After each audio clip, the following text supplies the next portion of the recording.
My name is Shawn Felty. I was diagnosed in December of 2007 with stage 4 colon cancer. It had spread to the liver. I actually didn't realize anything was wrong. When the time I was 17, I was diagnosed with Crohn's disease. So from the time I was 17 until 37, I would always have diarrhea, blood in the stool, all the symptoms of colon cancer, so I never realized anything was really wrong.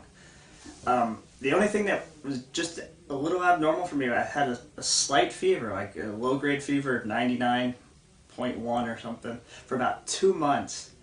And I was just feeling tired, and for the first couple of weeks I thought I had a bug, so I didn't do anything. Then I went to my doctor, he's like, well, because of your Crohn's, it's an immune deficiency, it might be something lingering. So we didn't do anything for a couple more weeks. So finally, one night, it was a Friday night, my fever jumped up to over 103 and I went into the ER. Ran tests all night, and the doctor came in after a CAT scan and said, we found something on your liver. It could be cancerous, we don't know. And right after that, the nurse had come in by herself, and she was almost in tears, which kind of frightened me, so I didn't know what was going on. So the following Monday, I went to see my GI specialist to have a colonoscopy, and I remember my mom telling me, because I was still knocked out from the anesthesia, that he had called her and said he was stunned because we had just done a colonoscopy 2 years prior, and he couldn't get the scope through because I was almost completely blocked. So only basically liquid was passing through, which I didn't really notice was a difference because of the Crohn's disease, so it really masked the symptoms. And I was being checked every 2 years, but which wasn't enough in my case, so people that have a history of this should be checked even more than that. How has cancer changed the way I live my life? Well, it was kind of interesting. A couple months after I was diagnosed, the oncologist came to me and he said, you have too many tumors on your liver, which is 12.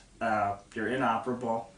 We're just going to keep you alive as long as possible. I'm not even sure what he said after that. He could have babbled on for hours. I just don't remember any of it.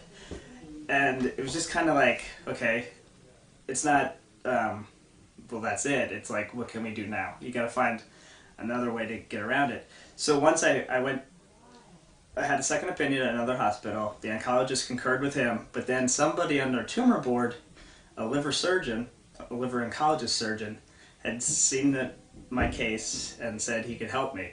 So, which gave me hope, and I was like, well, then I'm getting back to what I'm going to do normally. And for the next 5 months, I was lifting weights and running while I was taking treatments, because I just knew, okay, I'm coming back, so I'm going to be ready to play sports this summer. Another thing that has changed, the last time I remember before being diagnosed that I actually remember myself crying was when I was 12 years old and I dropped the ball in Little League. And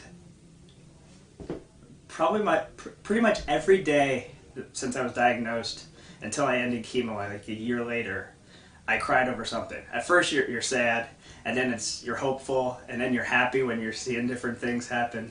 And I mean, it could be anything. You're watching a movie and you see a father-daughter scene or something, and you're just emotional now, and you have no idea why. And other times you're just listening to a song on the radio and you start crying, and you're like, I don't know why, I'm just crying.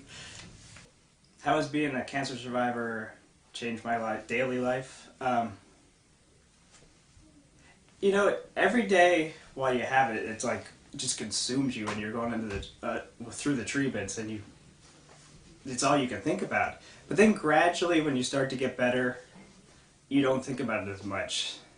I mean, you see scars from surgeries and stuff, but there's always something there. And then you feel like, at first everybody's asking you, oh, how are you doing today? And you tell them. But then you start to get used to that, and you start telling them how you feel, and you're like, am I just bothering them with my problem now? Which isn't really a problem anymore, but it's just, it seems like everybody, whenever somebody asks you the question, how are you doing?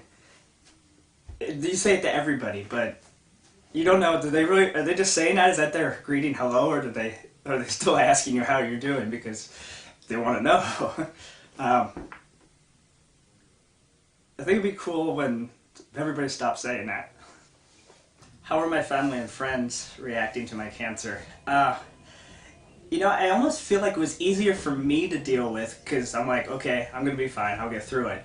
but they have no control over it, and they're just seeing me and they feel helpless. And I don't know that perspective now. They know it and I don't. I know they all had different reactions. I actually walked in on one family member on the telephone. He didn't know I was there, saying how I wasn't going to make it just because of the diagnosis. And I didn't know at the time.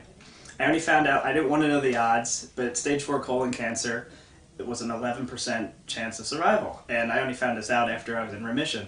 And I'm glad I didn't know the numbers. I didn't want to know. And then I went around telling my friends this, and they're like, oh, yeah, we knew. We didn't tell you. And I'm so glad they didn't.